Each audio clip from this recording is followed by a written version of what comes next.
Welcome back everyone, it's Robert Macfarlane here, and today we're going to be going through how to grow as a director in 2021. Somewhere on the sea, it got a little longer, so it seems. I burned out. 2020 was an incredibly difficult year for everybody, and film had its fair share of trials and tribulations. So I think looking forward into 2021, I want to bring to you some ideas and options and things that you can try and plan into your year to try and keep aiming up, to try and keep growing as a filmmaker, as a director, as a storyteller. Because that is what we need to consistently do.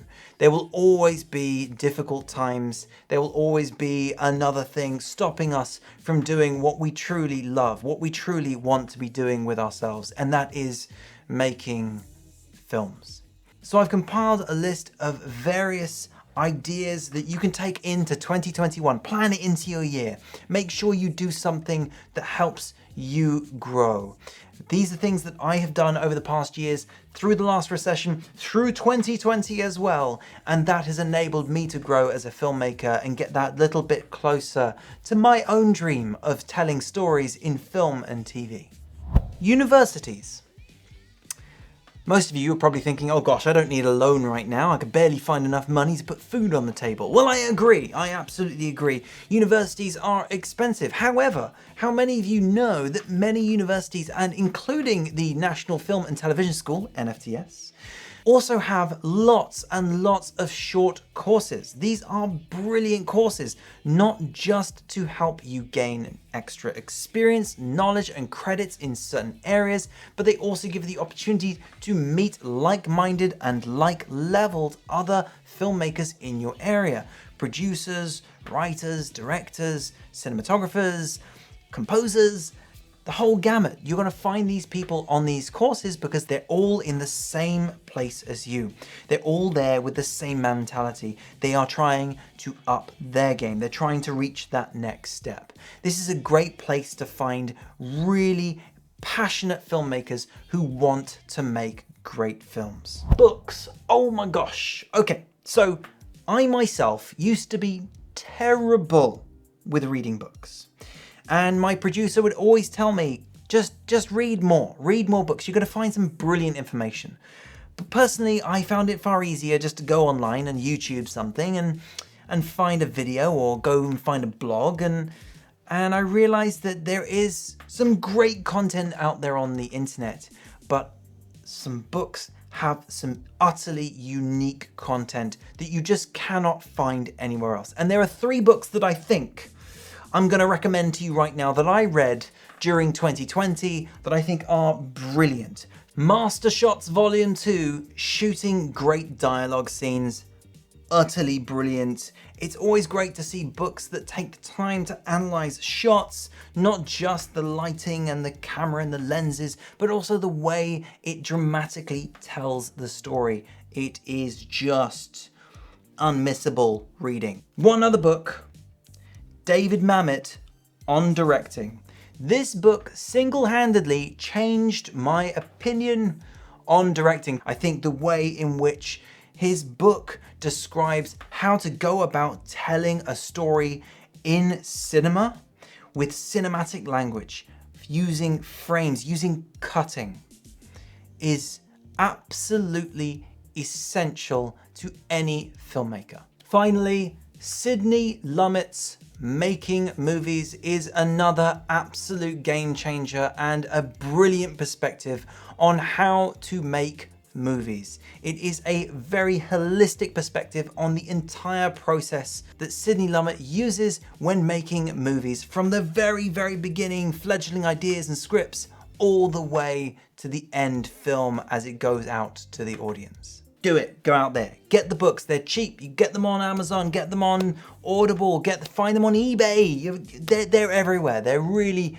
really are easily accessible and they really will help you with your filmmaking. As I said, books are a brilliant source of information and so are websites. And I have a few websites that I use almost daily, and I think they are a great source of information, both technical and theoretical. First and foremost, I think that Studio Binder and their YouTube channel is utterly brilliant. They are constantly coming up with such high quality content where they describe directors' styles, the use of certain frames, cameras, shots, angles, and the way in which you tell stories. Yes, these videos are all there to also help sell their fantastic piece of software. Actually, I must admit, it's pretty good, but I think you should go there initially to watch some of their breakdowns, which are utterly brilliant. Next on the list is No Film School. No Film School is one of my favorite blog sites. They come out with some brilliant industry news, as well as technical news, new camera equipment, lenses, new gear on the horizon that can change the industry. And I think there is literally, it's a weekly visit, at least, if not daily visit, because there is just so much content. Go back into the back catalogs, into the old articles, interviews with directors and cinematographers and writers all over the place, and they are just fantastic. There's also a lot of videos and podcasts stored on those blogs as well, which are also well worth a look. Finally, for those of you who are telling narratives, if you are on your way to making your first feature film, TV series, or short film, I thoroughly recommend the YouTube channel Omeletto. Omeletto is basically a massive repository of brilliant short films. So if you've got a little break, a little gap between a couple of tasks, you're writing a script here, you've got to go and edit a movie over there, in between, go check out a couple of short films from Omeletto on YouTube. It's well worth it. There's some brilliant films on there, and they just really help to reinvigorate you, show you how other filmmakers are doing it, and also hopefully give you some new inspiration on your next film. I think that brilliantly segues into the next task for 2021, and that is make a short film. Doesn't matter where you are in your career. The biggest directors in the world, Steven Spielberg, Peter Jackson, Darren Aronofsky, they are all making short films between their big films. These films don't just help the directors work out how they're going to tell the next film, but they also keep them well practiced. These short films don't have to be massive blockbusters, but what they do is they enable us to try out new things with storytelling, so we understand the do's and don'ts with our own personal style and vision. Short films aren't just about practice, they also give us the opportunity to show others what we can do. And because a piece of paper, a CV, doesn't really let anyone know how well you can make a film, a short film really becomes your CV. So each and every year you should be making at least one short film.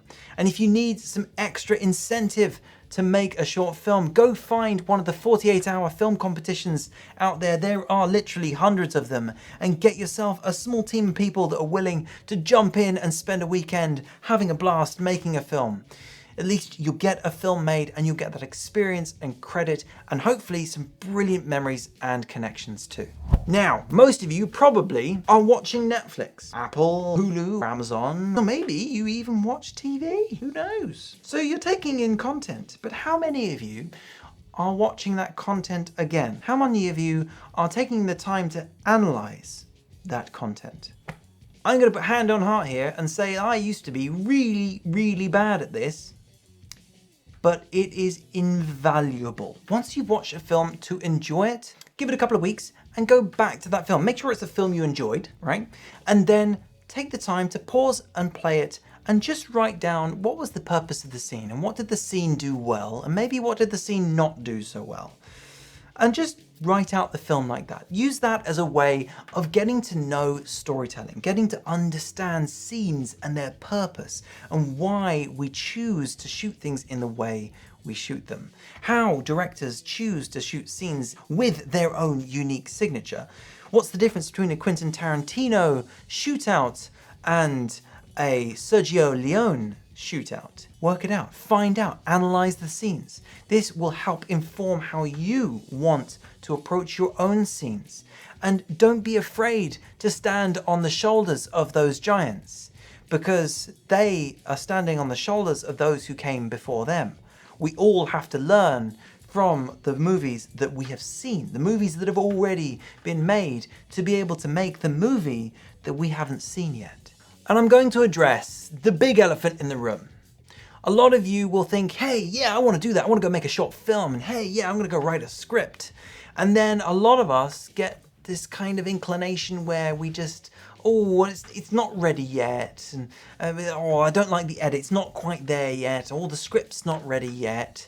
Done is better than perfect. Put a limit on how much time you're going to spend on your short film, on your script, and make sure you stick to it. If it's not ready, that's fine. Instead, make sure you learn from that and then go write a new script. Go make another short film. But make sure that you're utilizing your time properly. Prioritize your time. Now, this is going to be difficult because 2020, the whole quarantining thing, so we'll see how 2021 comes, but network. Unless people know you exist, no one will know to watch your film or to call you up for that music video or for that corporate job.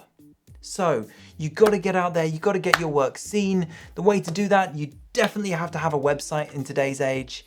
You also have to have a YouTube or Vimeo channel, and you have to start going to events, even if they are online. Focus just had a brilliant event online where they had a fantastic focus on networking throughout the entire event, where you could set up meetings with various producers and distributors all over the world at any time, and you could have 20 minutes chat with each one of them as long as they accepted the invitation. Finally, for all of you filmmakers and directors out there, make the time to live. We can be so swept up in learning and growing and making films and writing and spending every waking moment creating.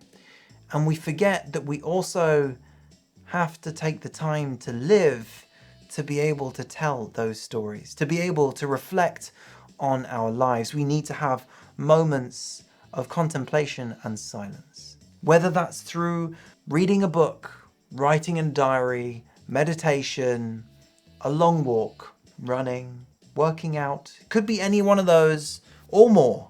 Take the time for yourself to build who you are, to become a better storyteller. Thank you so much for joining me today. I really hope you have a safe and enjoyable New Year's. I really look forward to seeing you in 2021 and seeing everything that you guys come up with in the new year.